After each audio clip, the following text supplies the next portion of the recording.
Good afternoon. Welcome to the daily briefing at St. Clair County EMA, where we're joined by Chairman Kern and Sam Bierman from the Health Department. We'll be giving you some numbers, and today is our question and answer day. So once we get through with the numbers and the zip codes, we'll go into the questions and answer session. Thank you. Well, again, thank you for having us here again today, Herb. So the numbers that we will go over today and go over first are St. Clair County residents that have been tested. And we are currently at 3,476 residents that have been tested with 761 positive test results, which is an increase of 26 from yesterday. And those new 26 are both males and females from under the age of 10 up to their 90s. We are currently at 2,670 negative test results with 45 results still pending. And we do have some sad news to announce today. We will be adding 3 new deaths, which will bring us up to a total of 59.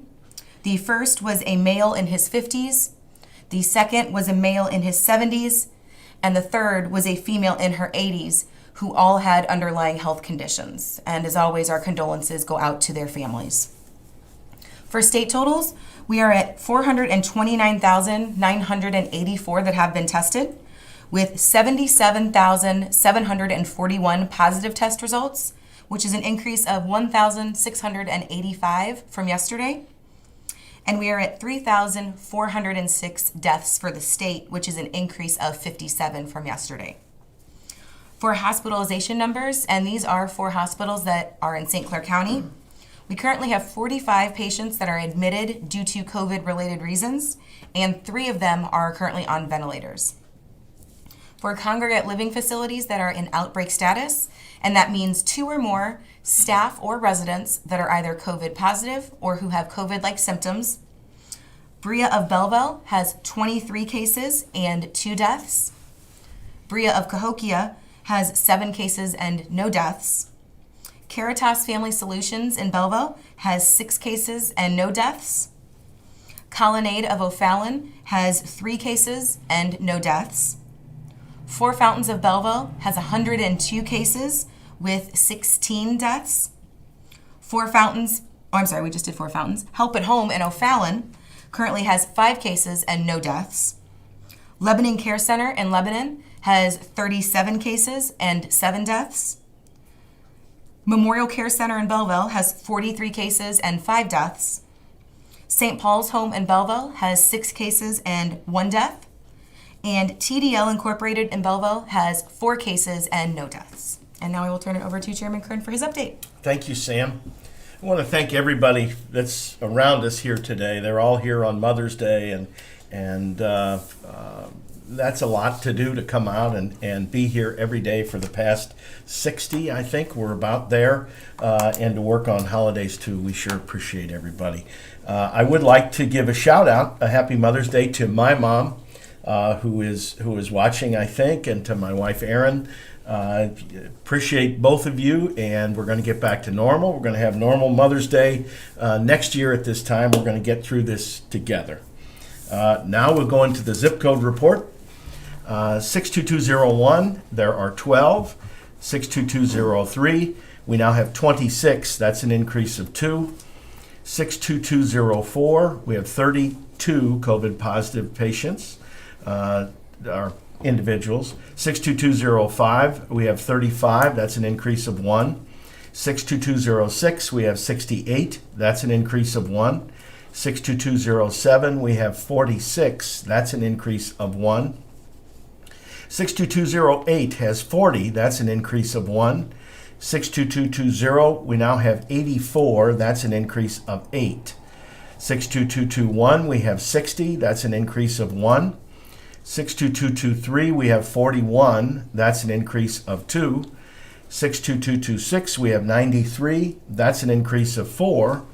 And 62232, we have 9. That's an increase of 1. The remainder of the zip codes, we have no increases, but we'll remind you of the numbers. 62239, we remain at 11. 62254, we remain at 19. 62257, we remain at 8. 62258, we remain at 14. 62269, we remain at 61.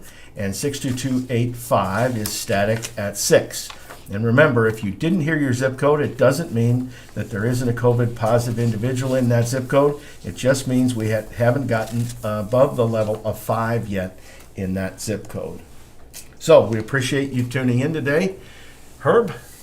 Yes, just real quickly, under the EMA part, we're expecting a shipment of some PPEs tomorrow, and we'll have some of our agencies pick them up tomorrow afternoon, the supplies that they need. We're going to go into our question and answer session at this time.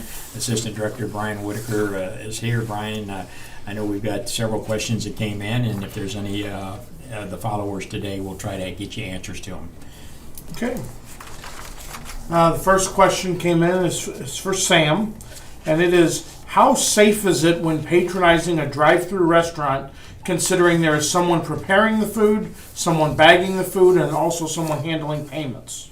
So when we are talking about food preparation and service outside of COVID, normally there are guidance and rules and regulations set forth by IDPH that St. Clair County Health Department and all health departments put into place for any food establishment. So COVID aside, all food establishments should be practicing good hand hygiene, wearing the correct gloves when preparing and serving food. But even more important during COVID-19, that they are wearing their gloves, continuing to wash their hands more frequently than what they were before.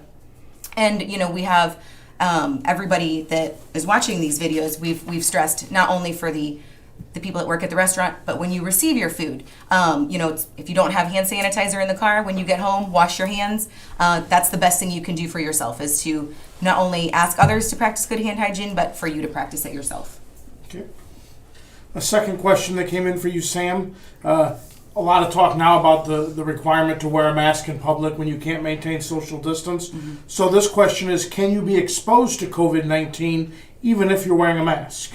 So yes, you can. So when we ask that you wear a mask if you cannot maintain the 6 feet of social distance, that does not guarantee that you will not get COVID. It just dramatically reduces the chances for that to come into contact with either your nose or your mouth. And again, hand hygiene and social distancing is what we're going to practice and continue to push even when COVID is over.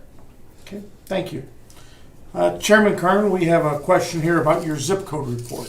And it says, when a COVID patient is in one of our hospitals, such as St. Elizabeth's or Memorial East, what zip code is that patient counted in? So the zip code that is reported is the zip code of the person's residency. So rather than the zip code of the hospital, wherever it may be, we use where that person resides.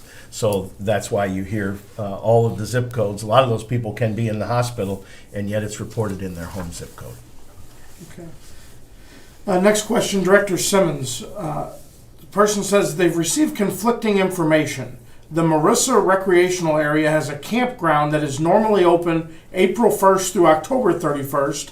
However, after the stay-at-home orders were issued, they contacted Department of Commerce and Economic Opportunity and was told by the legal office there that campgrounds are deemed as non-essential and nothing has been modified with the new order that went in effect with Phase 1. However, they're being told that Department of Public Health has informed people that campgrounds can be open. Do we have any additional information regarding that specific campground or campgrounds in general? At this time, the information we have shows that the state campgrounds are not considered essential, and thus they are required to remain closed. There is a number that we'll post up also, and we'll give it out now. It's a 1-800-252-2923 to get answers to those questions, and we'll have that posted up on our site, and maybe they can get their information also through there. Okay, thank you. Sam, another question that's coming for you. It's something we address every week, but it's important to keep talking about. Mm-hmm. It says, how does the contact tracing participation occur? For instance, is it put on the cell phones, and does that differ from what the county is doing? And are you required to participate in either one of those? So some health departments may be using a form of virtual contact tracing. We prefer to do the old-fashioned way. We would like to speak to you on the phone. We would like to hear how you sound. And then that way, not only can we hear how you're doing just general health wise, we can then be available if you have any specific questions for us. But our contact tracing is fairly, standard, where health department will call the individual and we will ask you about where you were when your symptoms started, where you had been in days prior, who you had been in contact with, and then we get that full picture of information and then contact the individuals that you may have been in contact with and find out from them if they're experiencing any symptoms. And if we need to take further steps with requiring testing, then we can do that at that point. But we like to have the old-fashioned physical phone call and actually speak to you on the phone. And Sam, all of that information is protected by HIPAA? Yes, it is. It's all very private. It is. There's no need to worry about any of that getting out. Correct. And so let me give you an example. If I were COVID positive and I had been in contact with you a few days prior, the phone call you will get will not say, Samantha Bierman was COVID positive. Your phone call will simply say, we have some information that you may have been exposed to someone who is now COVID positive. So if you are a contact of someone, we will not give out the name of who you had been in contact with, simply that it's a possibility you may have been in contact with that person and we'd like to follow up with some questions. So yes, all HIPAA information is protected. Well, Sam and I know we've talked about this time and time again, but we get new followers every day because this briefing gets shared. Can you explain briefly to our followers again the importance of the tracing, what it means when you have that? I think some people are just kind of, well, why is that important? Sure. So when we do contact tracing, it is not only letting us, figure out who you have been in contact with, but it's helping us determine the general spread of the disease. So if I was COVID positive and I did receive a phone call from the health department, they're going to ask about people that live in the same household as me, because those people now will be on a 14-day quarantine as well. And so not only do we look at the people in your household, we look at the people you have been in contact with and who they live with. So it's not as simple as if I've been in contact with one person, it's just one single person. It's that person, who they've been in contact with and who they live with. So the numbers grow exponentially when you are talking about contact tracing and can go from small to large very, very quickly. Very good. Thank you. Okay. Chairman Kern, the next one here, you might be able to answer. Said, I had to pick up an order at Fairview Heights Target tonight, and I was passed by several people walking side by side in the store, but they were not wearing masks. It was hard to get around them when they took up the whole aisle. I went to customer service thinking they could follow up on the people not wearing masks, and 3 store employees were there. One of them was not wearing a mask at all, and the other one has theirs down over the chin. Is there anything further we can do if we don't feel businesses are safely following the regulations? Well, number one, I think most of our businesses are practicing good practices during COVID-19 because they realize that as a customer, you're not going to come back if you don't feel safe. Now, that being said, there are people out there who are inconsiderate, who refuse to wear a mask. As we know, masks work both ways. I mean, the general idea is that mask protects you. By you wearing it, you're protecting the other person from getting it should you have it. If both parties wear the mask, it's a even much better barrier for everyone. The thing that you did is the right thing. Make sure you go to the manager and just say, hey, I'm uncomfortable. If you continue to have problems, local law enforcement's out there. Our communities have all done a good job. The mayors, many of them have been on our live feed talking about it. They're encouraging you to talk to them, to let them know so they can talk to the store management to see if that can be resolved. If not, the Illinois Attorney General's office has a hotline for people to call about businesses that aren't complying. That number is 844-740-5076.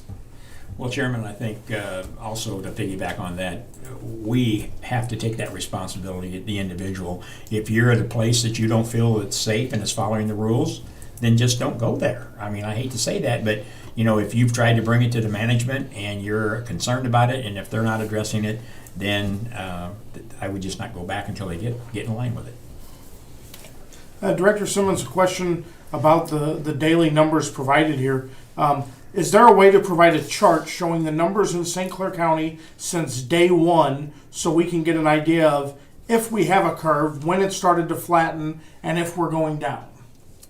Well, I'd love to be able to say we could do that. I mean, we post this numbers every day that we have available to us, and that's something I think we need to explain. We don't have access directly to those numbers. We rely on the health department, and they do a great job of getting us all the numbers we can, and we rely on the Department of Public Health and the state of Illinois for their numbers. So to sit there and say that we have the time to put a chart up every day, I mean, we are doing it during the briefing. So I think that's the best we can do right now.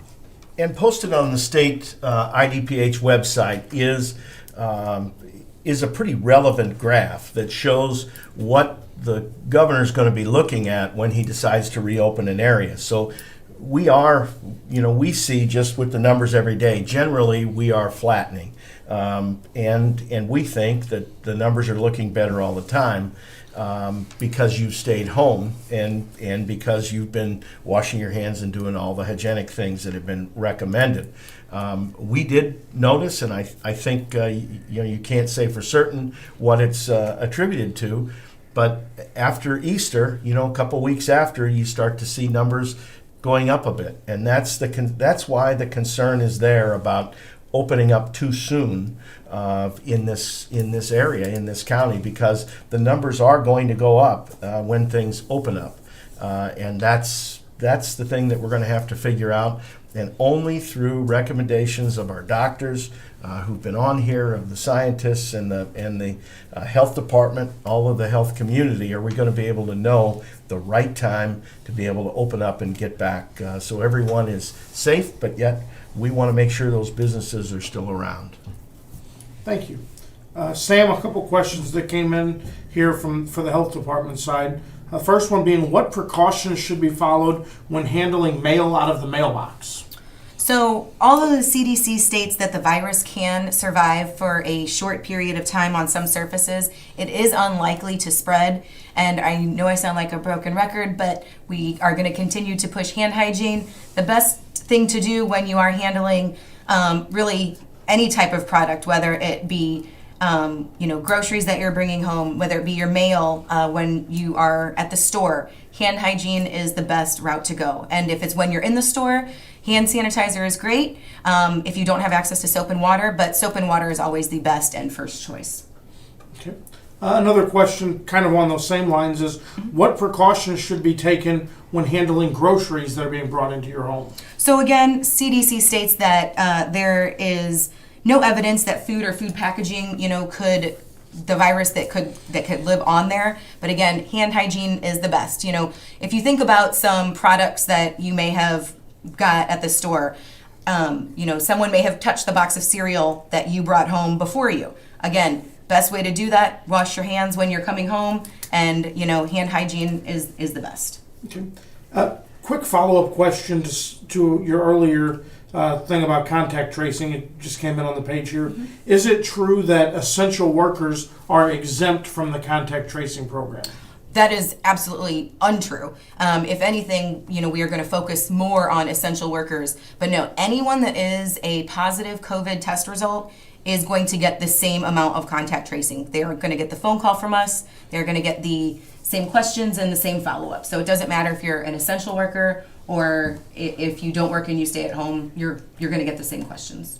Okay. Well, I think, Sam, it's worth mentioning that the information you get from the healthcare providers, it takes a lot of sometimes investigative work on your department. I mean, because we've had situations where addresses have been wrong, phone numbers have been wrong. So that's really important to note that if there's somebody out there that says, I haven't got a phone call, well, maybe it's because you gave the wrong phone number. Or how many times have we had to trace down addresses? And, sometimes it's as simple as when you were at the emergency room, they, if they meant to hit the 1 button and they hit the 2 button. It's as simple as, going back, doing some of that investigative work and following up. And if you think, how long that might take to get a hold of someone, look at the number of total test results we get in every day and, multiply that by the positives. And it could take a while, but every positive test result will be getting a phone call from us. Very good. Thank you.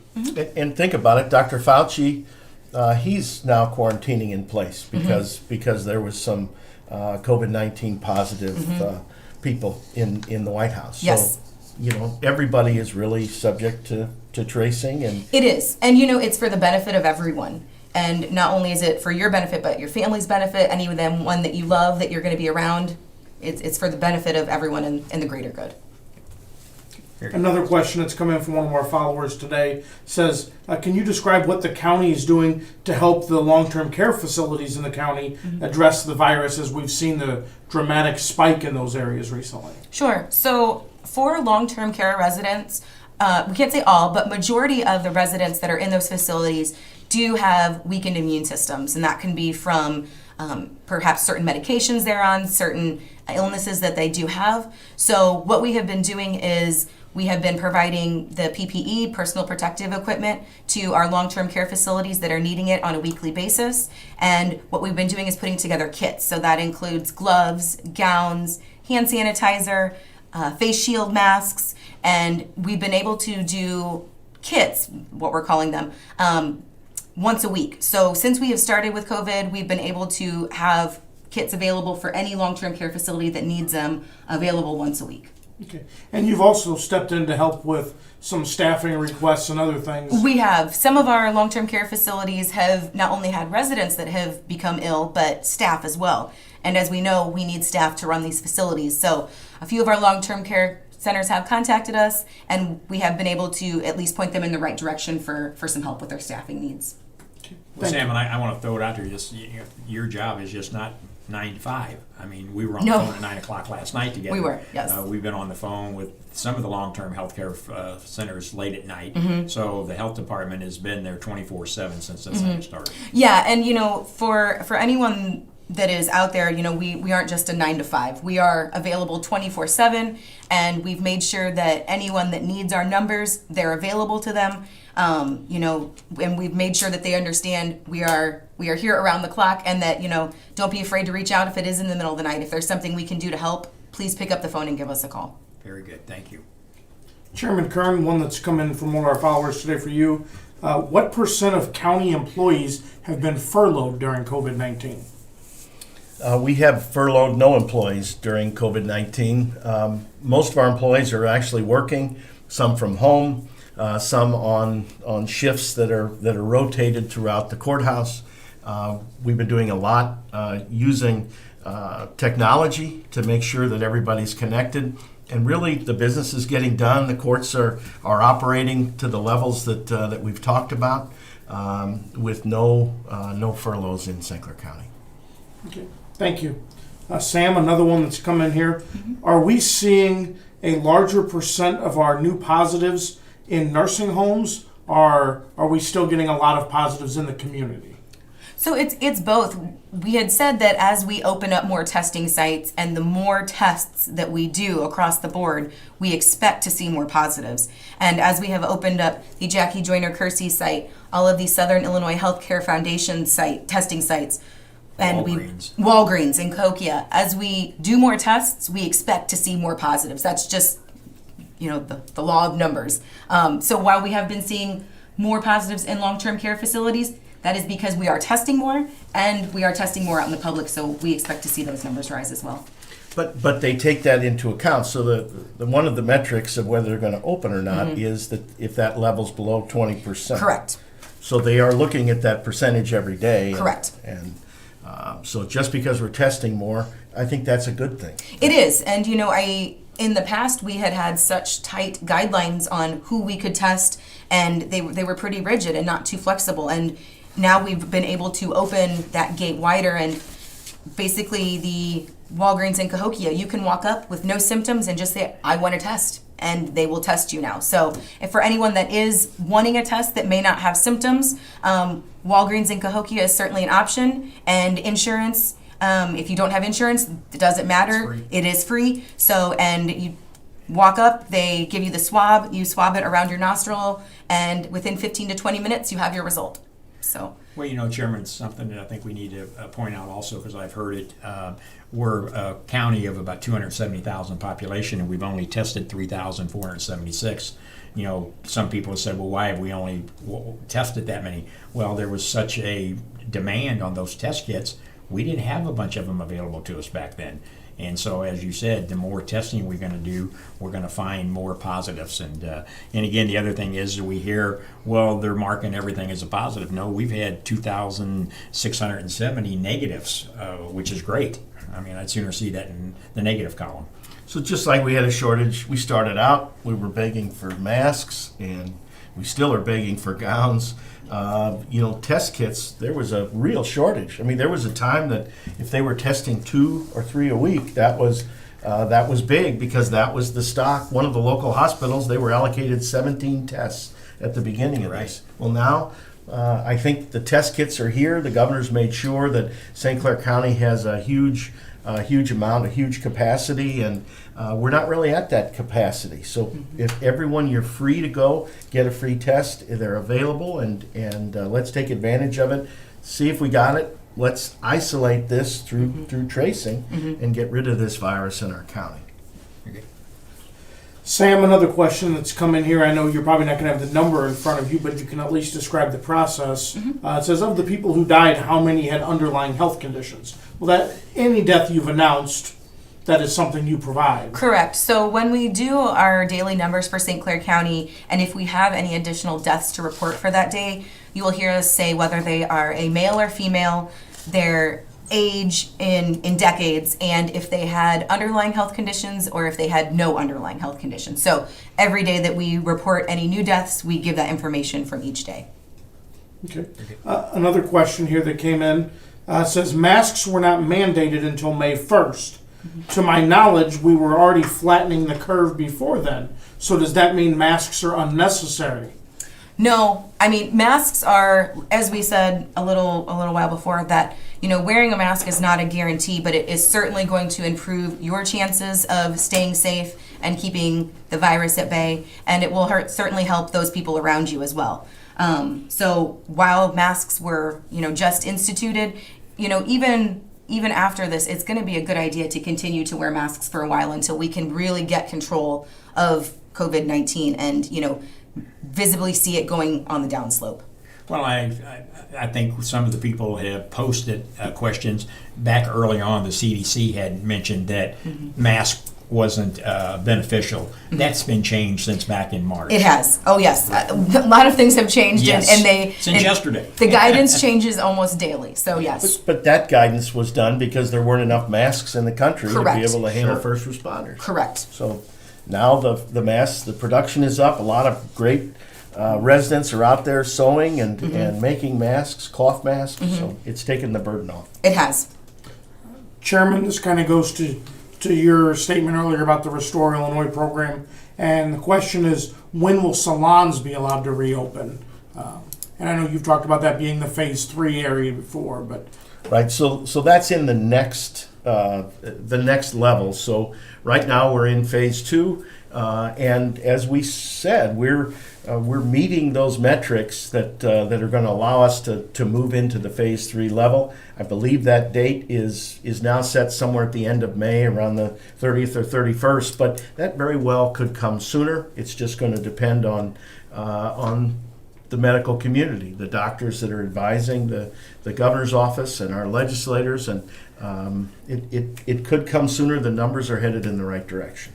Well, and the governor mentioned that at his last briefing, that this is a benchmark for us, and he's hoping that that date will come sooner. So if those numbers, we can keep them going. The only way we're going to do that is by people practicing social distancing, good personal hygiene, staying at home for a little while longer, and then the governor sees that, and then the medical field makes those recommendations to him. Because remember, if we open up too soon, these numbers are going to come back up. Then you push the reset button on the metrics. So right now we have 10 consistent days of meeting the guidelines of that executive order. If we start getting out and we see a spike in those numbers, then we got to push the reset button and we start those the 14-day period over that's required.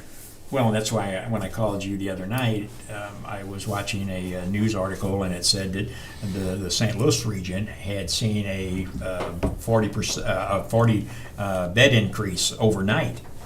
So that kind of worries us, If some of those places in the outer counties are starting to open up, our people are going over there. We don't want to have that over here.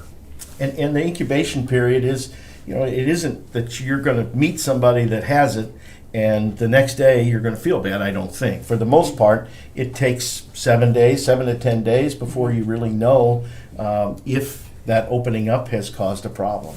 And don't forget, some people can be completely asymptomatic. So you can feel fine and still be around people and shedding the virus and infecting them without knowing it.